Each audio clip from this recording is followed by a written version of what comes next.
Hello viewers, welcome back to my channel e com revolution. आज का video FBA से related होने वाली है। अगर आपको पता नहीं है कि FBA क्या है, FBA में कैसे प्रोसेस करते हैं, कैसे रजिस्ट्रेशन करते हैं, क्या क्या होता है उसका प्रोसेस, क्या डॉक्यूमेंट्स चाहिए होता है, तो आप मेरे प्रीवियस वीडियो ज़रूर देखिएगा, क्योंकि अगर आप बीच से देखेंगे तो आपको कुछ समझ में नहीं आएगा। कार्ड में मेंशन है मेरा प्रीवियस वीडियो, या फिर मैं डिस्क्रिप्शन बॉक्स में वीडियो का लिंक दे दूंगी।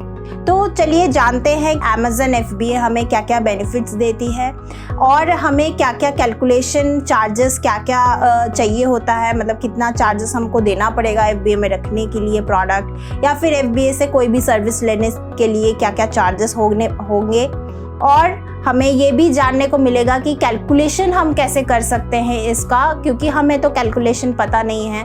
आप कैलकुलेटर में बैठ के करने जाएंगे तो बहुत टाइम लग जाएगा, तो आपको प्री बिल्ड कैलकुलेटर भी मैं प्रोवाइड करूंगी, जिससे आप जान सकते हैं कि FBA का क्या क्या चार्जेस आपको देने पड़ेंगे।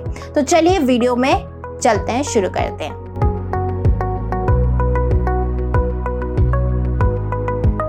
स्क्रीन पे आ गए हैं। स्क्रीन पे आते ही हम लोग सबसे पहले बेनिफिट जान लेंगे कि क्या क्या बेनिफिट होती है। तो सबसे पहला जो बेनिफिट होती है वो है इजी शिपिंग एंड डिलीवरी। आपका जो भी प्रोडक्ट होता है, मान लीजिए ये आपका प्रोडक्ट है, ये आपको शिपिंग और डिलीवरी के लिए सोचना नहीं पड़ेगा। 1 to 2 डेज़ में डिलीवरी अगर ऑर्डर आता है 1 to 2 डेज़ में, तो भी वो डिलीवर्ड हो जाता है और गारंटी डिलीवर्ड होता ही होता है। गारंटी रहता है कि डिलीवर्ड होगा ही होगा, एक कोई भी दिक्कत नहीं होता। दिक्कत होता है तो अमेज़न ही बेयर करती है, ठीक है। इसका एक और फ़ायदा है FBA में रखने का, वो है प्राइम एलिजिबिलिटी। आपका अगर प्रोडक्ट फुलफिलमेंट बाय अमेज़न है तो ये प्रोडक्ट अगर आप फ़ोन में देखेंगे या कहीं देखेंगे, यहाँ पे नहीं दिखता है डेस्कटॉप में। अगर आप फ़ोन में देख रहे हैं या यहाँ पे जैसे नीचे शो कर रहा है, यहाँ पे देख रहे हैं, तो ये जो आपको दिख रहा है प्राइम, वो आपका प्रोडक्ट प्राइम एलिजिबिलिटी करके दिखेगा। ये जब आप लिस्टिंग पेज में जाएंगे तो नहीं दिखता है, लेकिन बाहर आपको प्राइम एलिजिबल। और इससे क्या होता है कि अमेज़न में जितने भी कस्टमर्स होते हैं उनको लगता है कि हाँ, ये प्रोडक्ट वेरीफाइड है अमेज़न के साइट से, तो आपको इसका एक बेनिफिट मिल जाता है कि प्राइम एलिजिबिलिटी आपको मिल जाता है। आपको उसके लिए कोई भी दिक्कत नहीं होती है, चाहे आपका एक ऑर्डर आ रहा हो या 2। तो नेक्स्ट आपको मिलेगा कस्टमर सर्विस। कस्टमर सर्विस आपको अच्छे से मिलेगा, चाहे आपको मिले या फिर आपके कस्टमर को मिले, वो कस्टमर सर्विस अच्छे से मिलेगा। कोई भी फीडबैक अगर आता है फुलफिलमेंट से रिलेटेड, आपके अकाउंट को अफेक्ट नहीं करती है, क्योंकि वो फुलफिलमेंट रिलेटेड होता है। तो आपके सेलर अकाउंट में जो भी नेगेटिव फीडबैक्स होते हैं वो वहाँ से हट जाते हैं। नेक्स्ट है इजी स्टोरेज। आपके जो भी ये प्रोडक्ट है, इसको रखने के लिए आपको एक रेंट में लेना पड़ रहा हो, या कुछ भी आपको एक दुकान देखना पड़ रहा हो, या आपका एक रूम में रखना पड़ रहा हो, वो सब का जो भी चार्जेस और मेंटेनेंस होता है वो आपको नहीं करना पड़ेगा। आपको स्क्वायर फीट के हिसाब से, आपके प्रोडक्ट के साइज़ और वेट के हिसाब से आपको देना पड़ेगा स्टोरेज फीस। तो बहुत इजीली आप स्टोर कर सकते हैं अपना प्रोडक्ट। अगर आपका हैवी एंड बल्की प्रोडक्ट है तो भी आप आराम से शिप कर सकते हैं और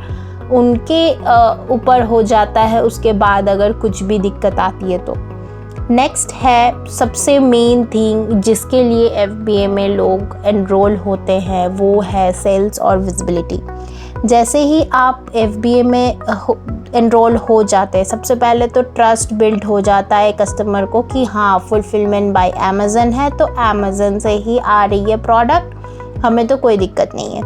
नेक्स्ट होता है कि विजिबिलिटी में बढ़ जाती है। विजिबिलिटी मतलब आपका सेल्स रैंक और आपका जो विजिबल होना, जैसे सर्च करते ही आपके प्रोडक्ट को अपीयर होना, ये सारी चीज़ें पहले होती है। मर्चेंट से पहले अमेज़न फुलफिलमेंट के प्रोडक्ट्स शो अप होते हैं, देन मर्चेंट के शो अप होते हैं। तो इससे आपका क्या होता है, सेल्स भी बढ़ता है और सेल्स रैंक भी आपका इम्प्रूव होते जाता है। अगर आपको इसके बारे में और डिटेल में जानना है, सेल्स रैंक और ये सब क्या है, तो आप नीचे कमेंट सेक्शन में कमेंट कर सकते हैं। तो चलिए अब थोड़ा सा सर्विस के बारे में जानते हैं कि क्या सर्विस और एक्स्ट्रा हमें मिल सकती है इस बेनिफिट के अलावा। इस बेनिफिट के अलावा हमें और एक्स्ट्रा सर्विस मिल सकती है जो है FBA प्रिपेयर सर्विस। ये एक सर्विस होता है और एक सर्विस होता है FBA लेबल सर्विस। अब ये दो सर्विस क्या होता है? ये दो सर्विस वो होता है जहाँ आपके पास बहुत बल्क में ऑर्डर आ रही है, आपके पास टाइम नहीं है या आप उस मैन फोर्स के साथ नहीं काम कर रहे हैं कि आप सारे प्रोडक्ट में लेबल लगा के फिर भेजें।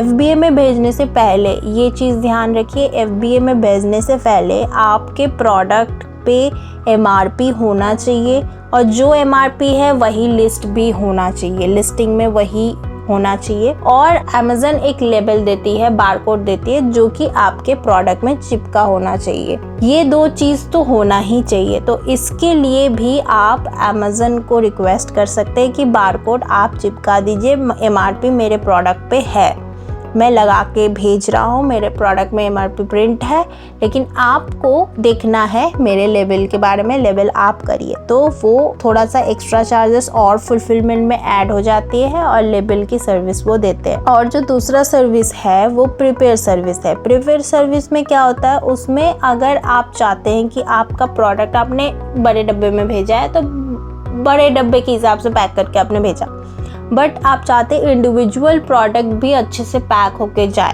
कस्टमर के पास।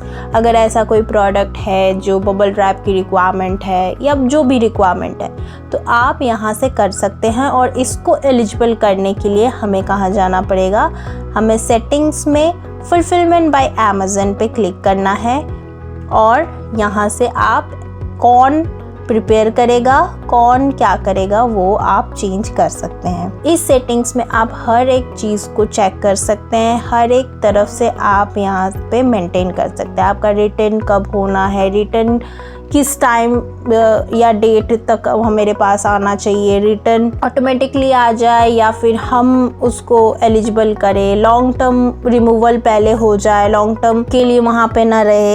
ये सारे जो चीज़ें हैं वो आप यहाँ से मेंटेन कर सकते हैं। अभी थोड़ा सा टर्म आपको समझ में नहीं आ रहा है लेकिन आगे आपको धीरे धीरे समझ में आएगा।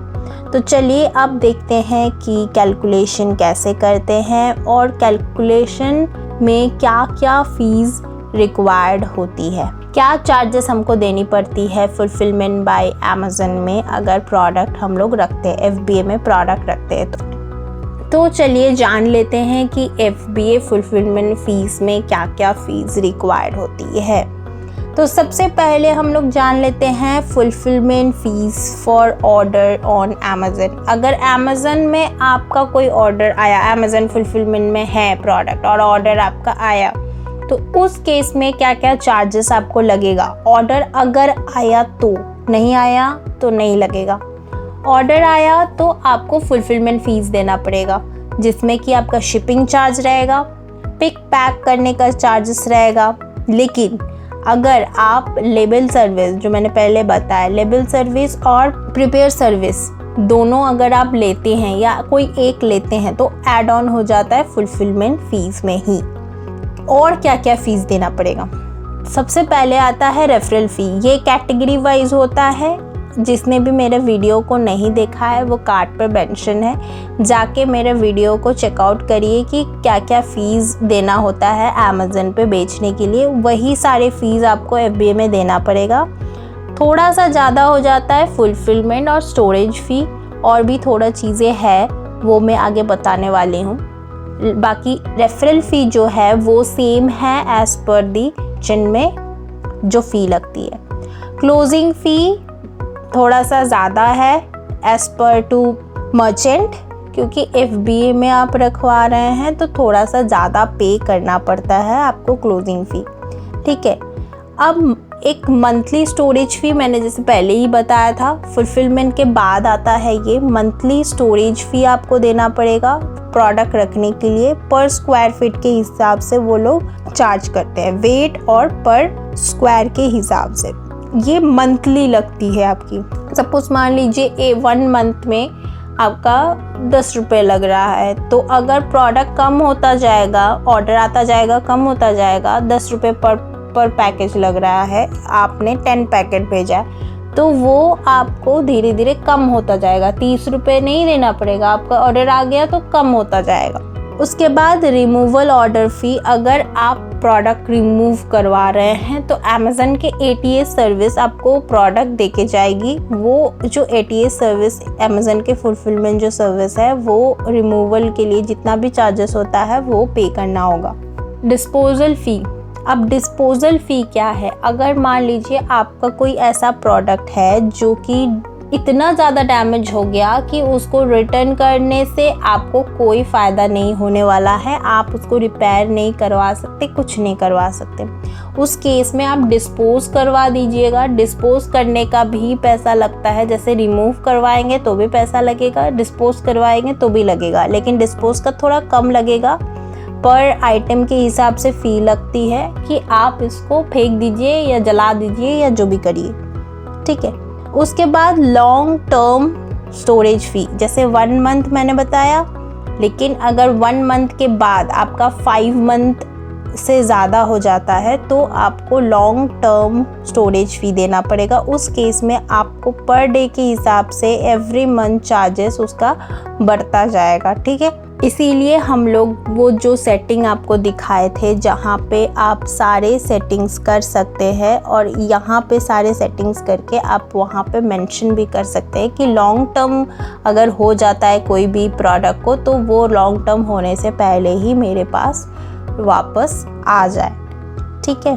तो अब मैंने पहले जैसे बताया था इनबाउंड शिपिंग पिकिंग का जो भी चार्जेस होता है, जैसे आप यहाँ से आप अमेज़न में भेजेंगे, सेल्फ शिप अगर करेंगे आप अपॉइंटमेंट ले लिए, आप सेल्फ शिप कर रहे हैं तो आपके ऊपर होता है, वो आप कहाँ से चार्ज देंगे, क्या देंगे, आपके ऊपर है। लेकिन अगर अमेज़न के साइट से कर रहे हैं तो इनबाउंड शिपिंग में जो भी चार्जेस होगी वो आपको देनी पड़ेगी, ठीक है। ये पहले भी मैंने बताया था, प्रीपेयर सर्विस और लेबल फ़ी, ये सब आपको देना होगा, ये फुलफिलमेंट में ऐड हो जाता है, ठीक है। ये फुलफिलमेंट सेंटर का हेड है। अनप्लान्ड प्रीपेयर सर्विस, ये क्या होता है कि आपने प्लान पहले से नहीं किया है लेकिन आपका प्रोडक्ट ऐसा है कि उसको प्रिपेयर करना ही पड़ेगा, उस केस में ये एड ऑन अपने आप ही हो जाता है और आपको चार्ज करते हैं वो लोग।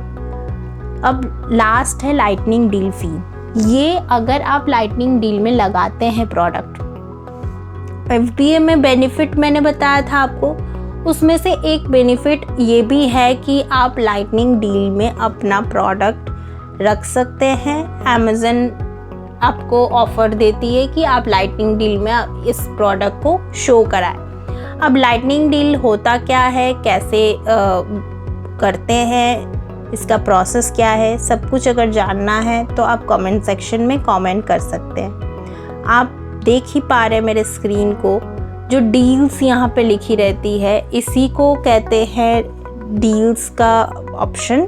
यहाँ पे अलग अलग डील्स आती रहती हैं, deals of the day, lightning deal, और भी अलग अलग डील्स आती रहती है। उसमें से एक डील्स होती है लाइटनिंग डील। तो अगर लाइटनिंग डील में आप रखते हैं तो लाइटनिंग डील का अलग चार्ज होता है, वो आपको पे करना पड़ेगा। उसके साथ साथ आपको डिस्काउंट भी देना पड़ेगा प्रोडक्ट पे, और आपको मिनिमम जो वो लोग बोलते हैं कि मिनिमम क्वांटिटी इतना होना ही चाहिए, उतना आपको रखना पड़ेगा उस लाइटनिंग डील को चलाते टाइम। तो मैं उसका वीडियो भी बहुत जल्दी लेके आऊँगी। आप कमेंट सेक्शन में कमेंट कर दीजिए कौन सा वीडियो आपको पहले चाहिए। तो जैसे कि मैंने आपको दिखाया कि क्या क्या चार्जेस लगती है, डिटेल में चार्जेस देखना है तो आप मेरे वीडियो को चेकआउट करिए जो फ़ी के ऊपर है। अब मैं बताती हूँ कि कैलकुलेट कैसे करते हैं, कैसे आप कैलकुलेट करेंगे अपना फ़ीस। ये रेवेन्यू कैलकुलेटर है, अमेज़न खुद आपको एक कैलकुलेटर प्रोवाइड करती है जहाँ पे आप अपने प्रोडक्ट के बारे में क्या क्या चार्जेस लगती है वो आप यहाँ से निकाल सके। तो मैं एक प्रोडक्ट यहाँ पे सर्च करके रखी हूँ, तो इसी का A साइन में उठा लूँगी।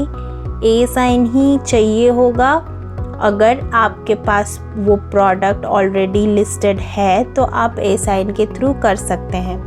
अगर आपके पास लिस्टेड नहीं है तो आप कैटेगरी के साथ भी जा सकते हैं। डिफाइन प्रोडक्ट में जाएंगे, यहाँ से आप कैटेगरी प्लस आपका जो प्रोडक्ट का डायमेंशन, वेट, शिपिंग चार्ज अगर दे रहे हैं तो वो मतलब एक्स्ट्रा ले रहे हैं कस्टमर से तो वो, और एक बात FBA में रखेंगे प्रोडक्ट तो शिपिंग चार्ज आप नहीं ले सकते। प्राइम टैग होता है तो शिपिंग चार्ज नहीं ले सकते, ज़ीरो शिपिंग में ही आपको बेचना पड़ेगा।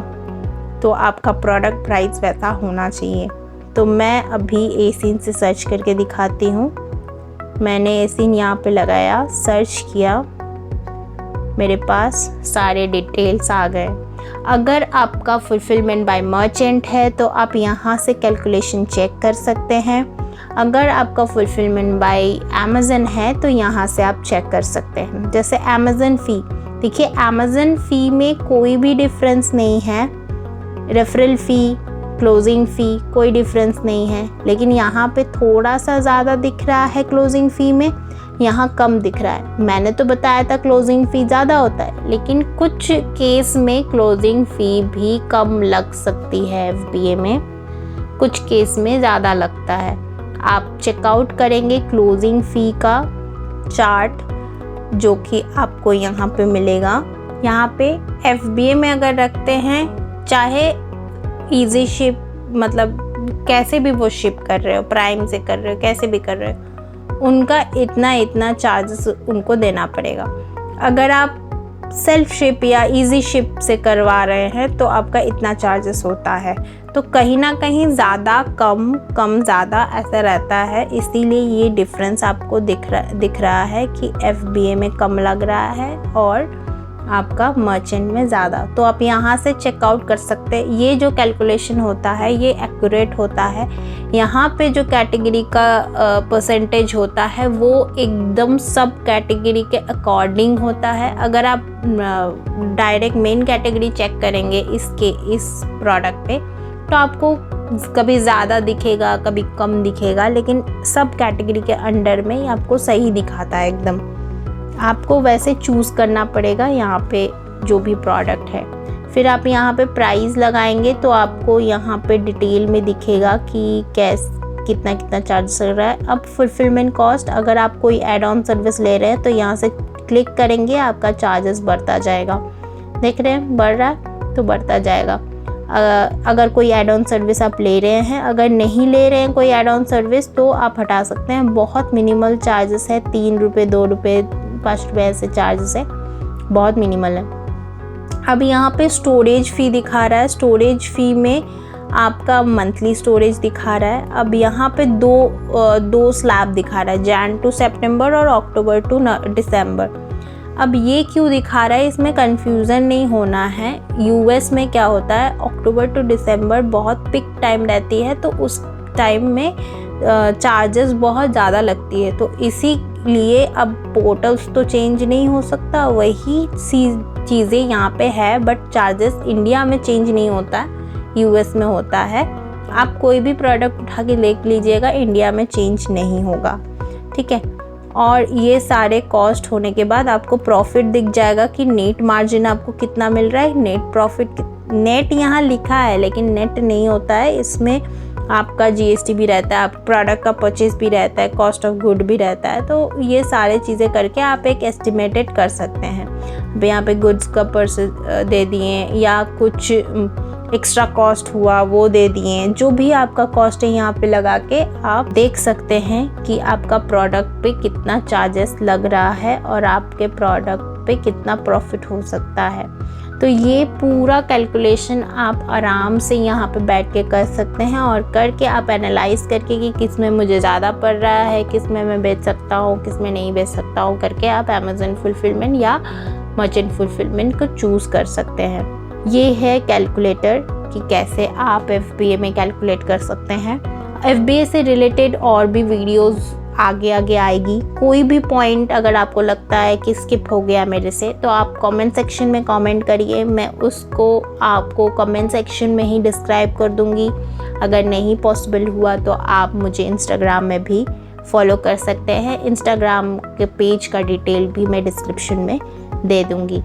जैसे कि आपने देखा कि FBA में क्या बेनिफिट है और कैसे कैलकुलेशन करते हैं, और प्रोसेस आपको जानना है तो कार्ट में मेंशन है प्रोसेस, वहाँ से चेकआउट कर लीजिए कैसे आप रजिस्टर कर सकते हैं और क्या है FBA। और आगे की वीडियो भी FBA से रिलेटेड आने वाली है। कोई भी टॉपिक आपको लगता है कि हाँ मुझे इस टॉपिक के बारे में जानना है तो नीचे कमेंट सेक्शन में कमेंट करिए, उसकी वीडियो भी बहुत जल्दी आने वाली है। Thank you for watching.